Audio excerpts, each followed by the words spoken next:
Continuamos en CAE la Noche, la principal revista en materia de análisis económico y financiero que tiene la República Dominicana. Y la economía internacional o el comercio internacional está todos los días de espanto y brinco porque lo que está mandando las decisiones económicas es la nueva geopolítica. Hace pocos días estaba Anthony Blinken, el secretario de Estado de los Estados Unidos, de visita a China y fue recibido por el presidente de ese país, Xi Jinping.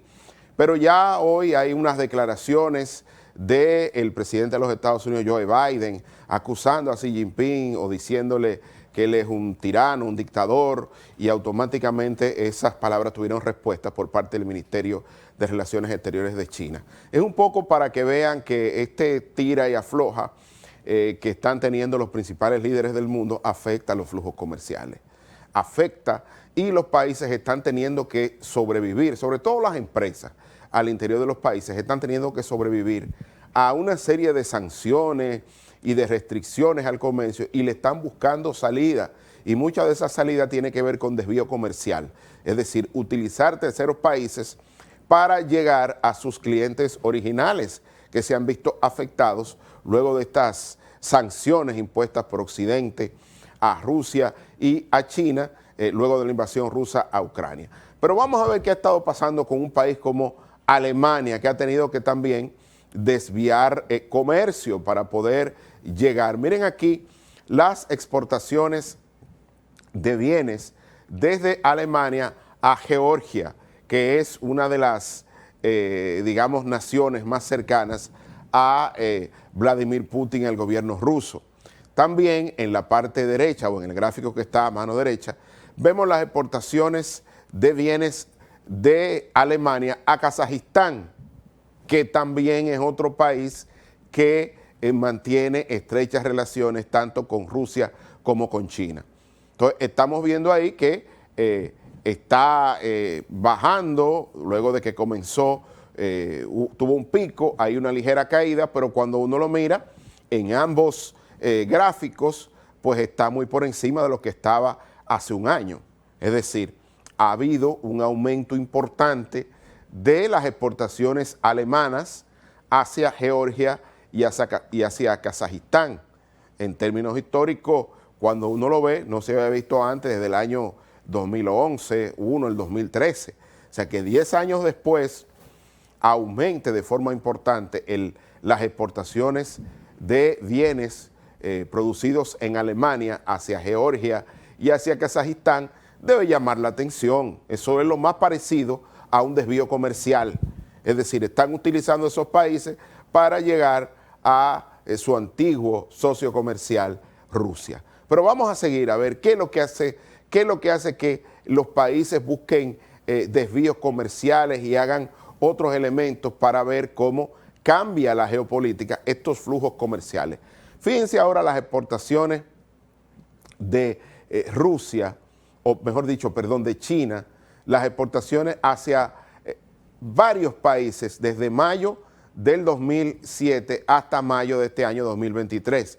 Y fíjense cómo desde el año 2021 la pendiente es completamente positiva, es decir, va increciendo. ¿Y cuáles son esos países? Turquía encabeza la lista de las exportaciones chinas y Turquía es un país de la Unión Europea, ¿no? Y que se está utilizando también como uno de los países donde más se desvía comercialmente, fundamentalmente Rusia, porque sigue recibiendo desde Rusia no solo, digamos, hidrocarburos y petróleo, ¿no? En sentido amplio, sino que también es el país donde Rusia y Ucrania firmaron el acuerdo del grano para sacar todo el trigo del territorio que hoy está en enfrentamiento bélico.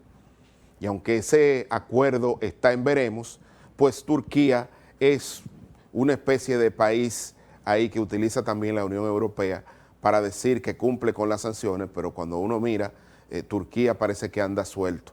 Pero estamos viendo Turquía. ¿Cuáles son los países donde las exportaciones chinas han aumentado de forma importante también? Bielorrusia, Uzbekistán, Kazajistán, Kirguistán y Azerbaiyán. Es decir, todos los países que son cercanos a Putin o que anteriormente formaban parte de la antigua Unión de Repúblicas Socialistas Soviéticas, hoy son países independientes, pero que son socios comerciales importantes de Rusia y ahora de China. Esos países tienen una característica, ¿cuál es? Que la mayoría de esos países producen hidrocarburos. Y lo que se está haciendo es que China está exportando bienes, pero también está acordando con ellos importación de petróleo, gas natural y otros combustibles fósiles. Digo todo esto porque fíjense cómo ha habido un desvío comercial. Antes era Occidente, ahora están estos países y no cabe duda de que lo que se está produciendo es una fragmentación económica global. Miren los flujos, esos flujos antes venían hacia Occidente.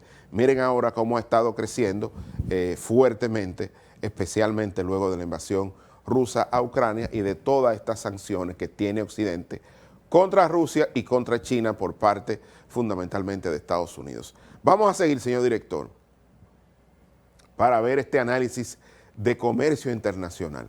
Fíjense aquí cuáles son las exportaciones por destino, cómo han estado creciendo las exportaciones chinas a todo el mundo, al resto del mundo. Fíjense que para las economías avanzadas, que es esa línea azul clara, viene con pendiente negativa o cayendo. Eso quiere decir que las exportaciones chinas se han reducido o han caído para las economías avanzadas y para otras economías también. ¿En qué economías es donde ha habido un mayor crecimiento o ha habido un crecimiento efectivo de las exportaciones chinas? En Rusia y Asia Central, que son actualmente sus principales socios comerciales, producto de esta fragmentación económica global. Eurasia, recuérdense, ese nuevo espacio de libre comercio que algunos sociólogos lo han bautizado con ese nombre, Eurasia, ¿no?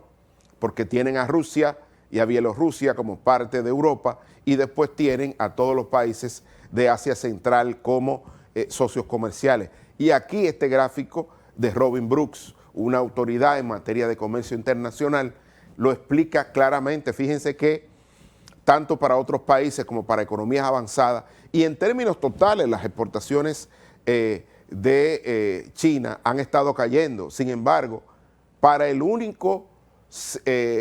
única región donde las exportaciones chinas han estado creciendo a mayo de este año y que vienen creciendo desde el principio de año, es para Rusia y para Asia Central.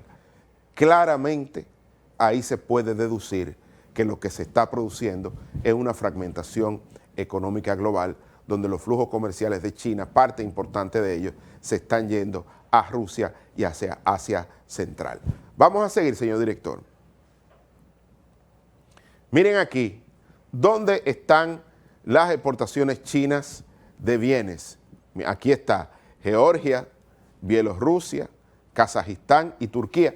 Como lo dije, ahorita lo vimos en un gráfico conjunto, ahora lo estamos viendo en gráficos separados, para que ustedes vean por países y lógicamente aquí hay una mayor concentración de las exportaciones de bienes de China, como dije anteriormente, donde han crecido esas exportaciones chinas en Rusia y en países de Asia Central, en Eurasia, y aquí estamos incluyendo a Turquía, que es un país de la Unión Europea, pero que en términos comerciales parece estar más cerca de China y de Rusia, o tener una mayor dependencia de las exportaciones de esos países. Ahí está, y esto es una consecuencia de la fragmentación económica, como dije.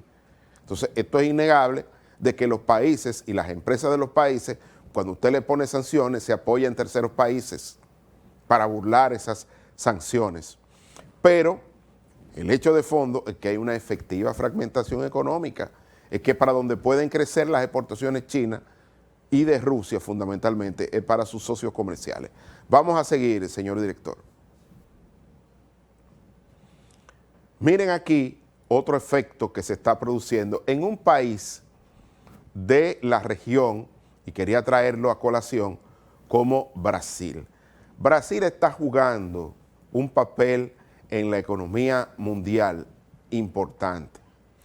No solo desde la llegada del actual presidente Luis Ignacio Lula da Silva, sino que desde el momento en que Brasil forma parte de los BRICS, de esa famosa área, acuerdo comercial que es Brasil, Rusia, India, China y Sudáfrica, pues ahora se intenta o está promoviendo la incorporación de Argentina a ese bloque.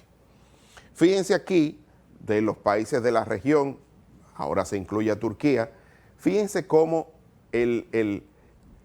la balanza comercial de esos países se ha ido cayendo, pero en el caso de Brasil, perdón, sigue aumentando. Brasil es esa línea negra que está teniendo una pendiente positiva desde hace más de un año, casi 2 años, que está exportando al resto del mundo más de lo que importa y por eso su balanza comercial no solo es positiva, sino creciente por encima de los 10.000 millones de dólares. Fíjense otros países, como el caso de Argentina, que aunque ha caído y está hoy en unos niveles de alta devaluación, así como de inflación, con una inflación de 3 dígitos, pero su balanza comercial es positiva, es decir, como ha caído tanto la demanda interna, las importaciones son mucho menores que las exportaciones. Y en otros casos, como en México, que tiene una balanza comercial negativa, y Turquía, que también por la devaluación de la lira, entre otros aspectos, pues tiene una balanza comercial ampliamente negativa, que se espera que con medidas económicas como de aumento de la tasa de política monetaria, pues podría revertir esta situación, aunque sí a un costo de reducir el poder de compra de sus ciudadanos. Vamos al piso, señor director. Siempre me gusta traer estos análisis de comercio internacional porque lo que está mandando hoy es la geopolítica y está mandando desde hace un buen tiempo. Y es difícil hoy hacer un análisis económico sin tocar la parte geopolítica, porque sería un análisis incompleto. El hecho de que Anthony Blinken, secretario de Estado norteamericano, estuviera recientemente en China y que luego de su salida se produjeran estos conatos, estas declaraciones, de alguna manera se está buscando una salida negociada al principal conflicto que hoy es la invasión rusa a Ucrania, porque ese es el conflicto geopolítico que podría de alguna manera romper el nudo gordiano de esta novela geopolítica que ha comenzado y que ha provocado una fragmentación económica global que ha obligado, entre otras cosas, a los bancos centrales a subir toda la tasa de política monetaria para contrarrestar la inflación y que actualmente tiene la economía mundial al borde de una recesión. En el caso de algunos países de la Unión Europea ya están técnicamente en recesión. Estados Unidos hay una gran preocupación de que el aterrizaje sea forzoso y no suave, como se ha estado hablando, y que la propia Reserva Federal ha dicho que quedan en este año 2 aumentos de 25 puntos base en su tasa de política monetaria, lo que tumbaría el consumo y generaría serios problemas de demanda interna y que podría conducir a la economía de los Estados Unidos a una recesión, si no este año, el próximo. Por eso siempre hay que mirarse en el espejo de la región, siempre hay que mirarse en el entorno del mundo, porque que usted lo haga bien o lo haga mal es siempre un análisis relativo a lo que está pasando en el resto del mundo. La economía dominicana no solo ha sabido enfrentar con una estrategia correcta en términos macroeconómicos toda esta situación a nivel internacional desde la llegada de la pandemia y luego la invasión rusa a Ucrania, y que incluso ha aumentado sus recursos vía el Banco Central, vía la Junta Monetaria, de estímulos para hacer o apoyar el crecimiento económico del país para este segundo semestre del año con 119.000 millones de pesos, que hasta el momento solamente se han colocado a través del mercado financiero unos 30.000 millones de pesos. Así que quería hacer este análisis de la situación internacional para ir día a día complementando con lo que pasa en el mundo el análisis de la economía dominicana, porque no estamos aislados del mundo, somos una isla, pero somos interdependientes en términos económicos, como lo es prácticamente el globo terráqueo o las economías a nivel mundial. Por eso cualquier análisis que se haga en este momento tiene que tomar en cuenta todo lo que está pasando a nivel geopolítico, donde ahora el friendshoring es más importante que el nearshoring. Ahora yo no le compro a quien vende más barato o el que es más eficiente, sino al que tiene una similitud ideológica conmigo, ¿no?